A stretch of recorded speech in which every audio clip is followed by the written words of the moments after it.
12 handicap, looking to improve ball striking and general contact, avoiding the ground behind the ball, and also reduce some of the left to right fade in the shots here. So we're going to play this through again. We've got both swings face on down the line, and we'll get another sneak appearance from our 3D Sportsbox app. So let's snap back to your setup and just take a quick look again at where that club struck the mat. So drawing a ball out in front of your setup, which would be fairly forward for a mid to short iron. As you make your first move back, I think there is a considerable amount of sway from the lower body. And that usually does set the low point to be drawn back behind the ball unless a certain amount of recovery is achieved. You can't just get back to where you started. You have to get 2 to 3 inches, if not more, out in front of where you started now. As you continue up, the hips could probably turn more, the shoulders could turn more. We will see when I take a fresh look at your down the line view. But just talking about contact from this face on, there goes the hip sliding recovery. You pass your initial starting point, almost get to the 2 or 3 inches or so that you need to get a consistently clean strike, but there is some releasing or triggering of the hands to flip and scoop, striking the mat behind where that initial starting position would be for that ball. So jumping around there, I would just say that the hip sway or the lateral motion away from your target is a main factor for that low point contact, and there's probably something going on with that club face too, which would make you want to flip or scoop your wrist angles on the way through. Slightly jammed up to the finish, yes, as you don't quite extend those arms, telling me that your path is getting wrapped around your body slightly. All things that are common for someone who hits a little bit of a left to right fade. As the clubs get longer, they get more fadey. So let's, before we jump over down the line, I'll hold that video right there, pull up the app and do a quick analysis of the face on view as we just said. So the numbers are pretty square from setup.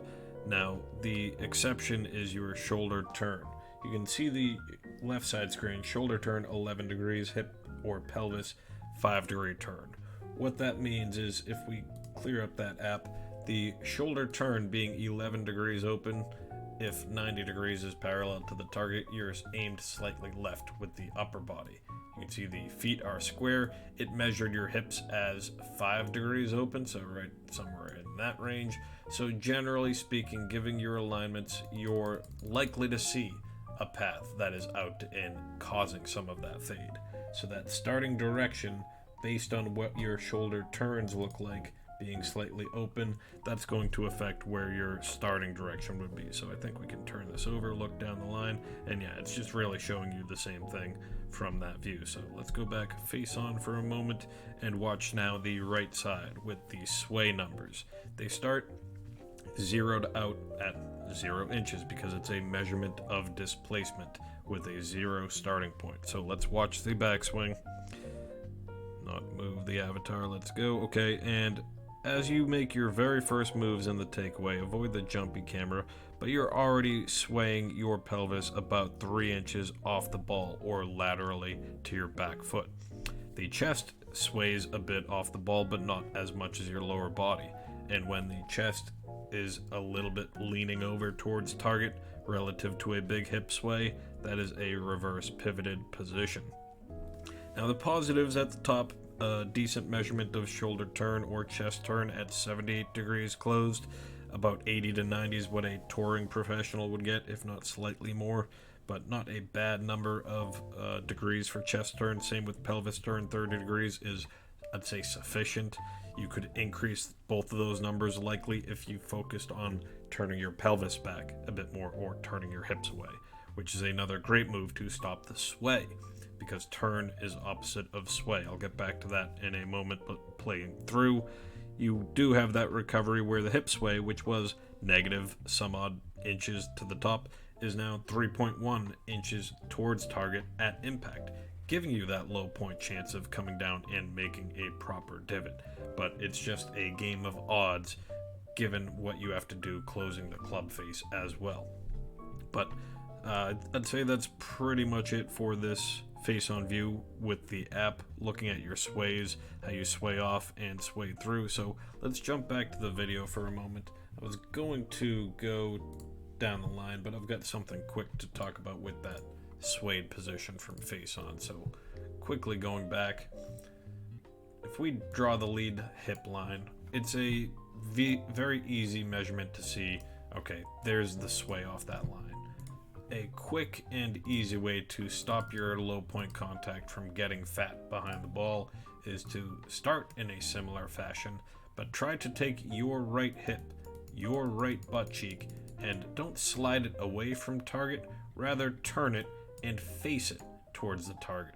So that rotation that's going to start pivoting your body this way should keep the weight and visibility of your body more leaning over your left side, giving you a steeper angle of attack at a low point that would be drawn somewhere out here in front of the ball. As soon as things start moving this way and start swaying off the ball, you might as well start playing around with where that club's going to hit the ground as well. So, fun little drawings there. Let's go back and look at your swing path, because I have not even mentioned anything about your path or direction. Overall stance and setup, it's just, as we said, slightly open as measured by the app, but I would also just try to reduce a little bit of your knee flex, maybe get the body up just a bit more and stand in slightly closer. I know you've found this space just probably trying to avoid the heel and give you a chance to release the club, so I wouldn't be too much of a stickler on that. Let's watch your path and where this club face is going to go. So, I mean, not bad. It's pretty much up your path line with the face that's dialed in towards a 90-degree angle down to the ground, or just a square position. Disregard the 90-degree.